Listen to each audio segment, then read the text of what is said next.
So we're halfway through this card so far. It's really been rolling. That's what I say. This day is flying by. It's been a pleasure commentating with you guys. Absolutely, of course. Always have a blast hitting her and So I'll making say, her if Toro Cup debut, one of the best in the biz, Kendall Russo. here we go. Oh, yeah. Having a blast. Great matches today. You guys were not lying. They were telling me before, like, be ready because there's a lot of submissions. I was like, all right. Every card says there's going to be a lot of submissions. Every card thinks it's going to be exciting. But this is really, really incredible. I've been keeping track of the submissions on my sheet. I'm going to add them up and do like a percentage count later. But there's an overwhelming number of S's on my paper. Shannon McKenna competed at Toro Cup 19, competing again here at Toro Cup 20, representing Brunson's MMA. And she looks completely different than she did at Toro Cup 19. She has lost a lot of weight, probably a whole gi size. Looks in better shape than ever. Yeah, interesting. Deep half, but not quite able to score with it. Ends up in a nice sprawl, but not to a pass. We're in a front headlock here. Interesting to see if she'll either opt to stay in the front headlock or move to the back. That's Shawna Barrow from Breakaway Jiu-Jitsu controlling the action on top.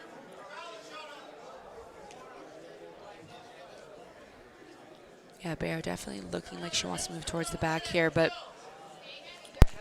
Shannon, great job of recovering the half, and she does have the underhook, so this is a good sign if she does want to work from this position, if she wants to sweep or she wants to regard. But that knee cut pressure from Shawna on top is just too much in this moment. Yeah, she's got to fold that arm in, losing her underhook. Now she might be in some real trouble here.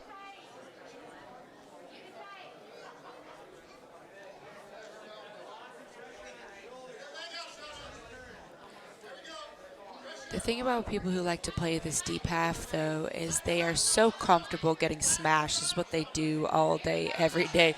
So even if they do get past, especially in a match like this where the first half there are not any points, like I was just about to say, they are usually able to stay very gritty, recover, and work back to where they want to be.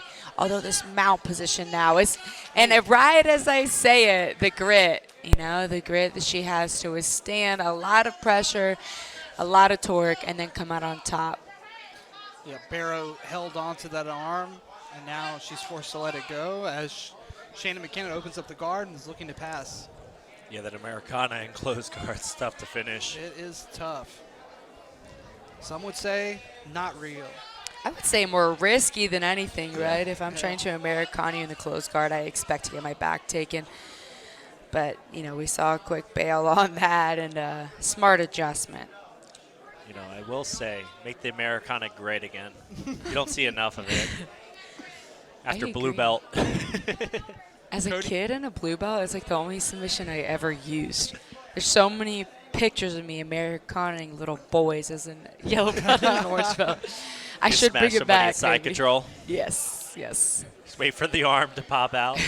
My coach, Cody, that we saw compete earlier, he just doesn't believe in Americanas. I do the same thing. I tell my guys they don't exist. Yeah. He said if you get Americana after purple belt, you lose a stripe for each one. Oh, my gosh. Each one you lose in the tournament. I told people that for almost, I think, like 2 months straight. And then I made a point to find a variation that works. And I only went for Americanas for like a month. That's the way you kind of operate, right? Like you take one thing at a time and just start using it all the time, right? Some would call it obsessive. Yeah. Look for a minute, yeah, she was going for like an Ezekiel or something, but it's very tricky to do that from this half guard position. It's just very risky. She looks to sit out with the reverse underhook facing the legs. She keep her hips high in the armpits, and Great there's pass. the pass.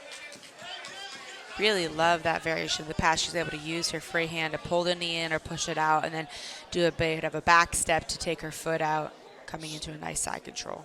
Yeah, strong side control for Shannon McKenna here.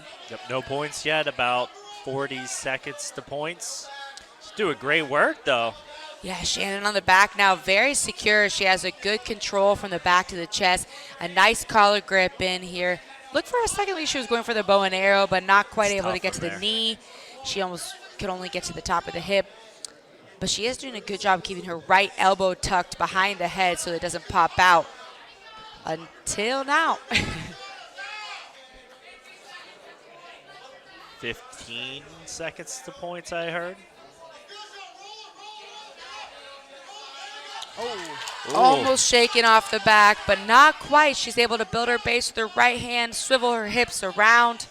extremely important moment in this match because we're going to points. Shawna takes her right arm out. So will we Almost. switch to a triangle or will we fall off?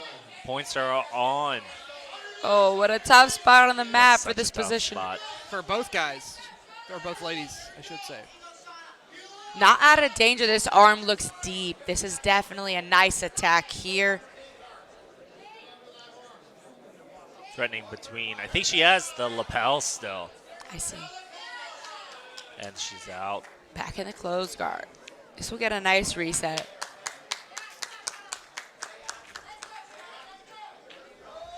Both ladies taking a second to catch a breath. So back in the closed guard here, we have Shawna Barrow on top, Shannon McKenna on bottom. It's been a great match for these ladies so far. And points are now in effect. So no points on the board, but the next one to score will be in the lead. Tough spot to be. Yeah, very tough spot to be if you're McKenna, especially who was just on the back for so long, in that side control strong for so long. Points finally come online, and now you're in this tough spot. The knee's coming through. No. And there's Barrow Way. on the pass, picking up Wow. 3 points.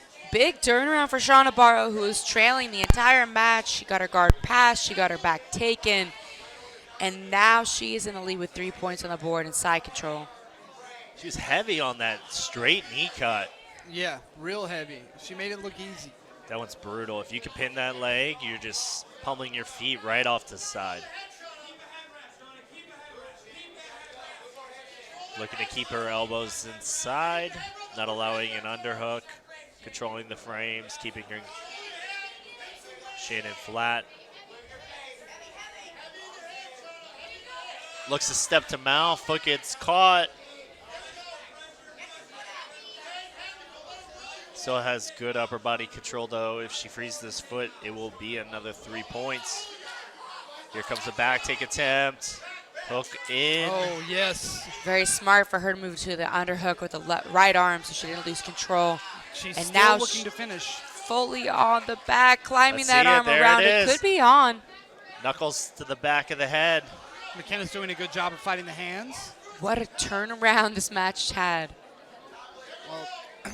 Well, the momentum really started with Barrow, went over to McKenna for a while, and then all points round, it's been Barrow again. The hard part is on this overhand side. You basically have to. Oh, she's looking for the Kimura. Put the arm behind the Yeah, I back. see Look to it. take it. You basically have to come up and reset. It's so hard to finish a collar choke from that side. So she switches sides. She wants to look to get her left leg over the shoulder, just like that, and yeah. you get your tap. And there we go. Another submission. Well done. Shawna Barrow picking up the win for Breakaway Jiu-Jitsu.